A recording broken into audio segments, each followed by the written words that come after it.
Aujourd'hui, tu regardes cette vidéo grâce à Internet. Tu envoies des messages, tu regardes des séries, tu fais tes recherches. Bref, tu vis avec Internet.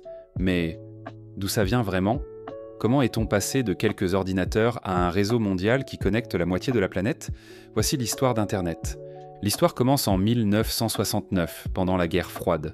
Les États-Unis craignent qu'une attaque nucléaire ne détruise leur système de communication. Alors le département de la Défense lance un projet appelé ARPANET pour connecter plusieurs ordinateurs à distance. Les premières connexions relient 4 universités américaines.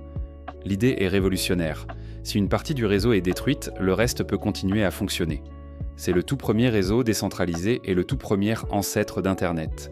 Dans les années 70 et 80, de plus en plus d'ordinateurs sont connectés, mais il faut un langage commun pour qu'ils puissent se comprendre. 2 chercheurs, Vint Cerf et Bob Kahn, inventent alors le protocole TCP/IP. Ce protocole, c'est comme une grammaire pour les ordinateurs. Il permet de diviser les données en petits paquets, de les envoyer et de les rassembler à l'arrivée. En 1983, ARPANET adopte officiellement ce protocole.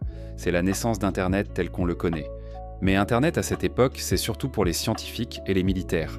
Il n'y a pas encore de site, ni d'images, ni de navigation simple. Tout change en 1989, quand Tim Berners-Lee, un chercheur britannique du CERN, propose un nouveau système, le World Wide Web, ou le Web, que l'on connaît aujourd'hui. Son idée ?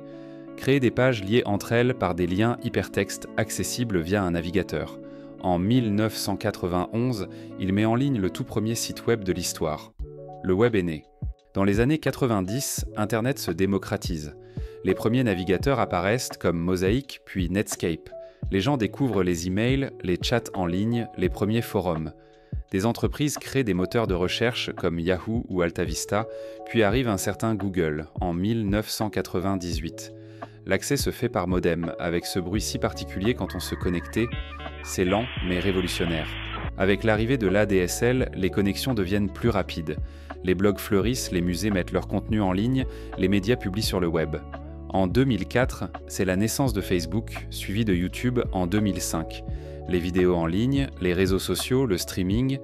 Internet devient une plateforme d'expression et de partage mondial. Puis viennent les smartphones, on a Internet dans la poche tout le temps. Aujourd'hui, plus de 5 milliards de personnes utilisent Internet. On y fait ses courses, on y apprend, on y travaille, on y joue, on y vit. Mais Internet, ce n'est pas qu'un outil. C'est une nouvelle manière de penser, de communiquer, de créer. L'intelligence artificielle, la réalité virtuelle, la blockchain, tout ça, c'est l'évolution d'Internet, et ce n'est que le début.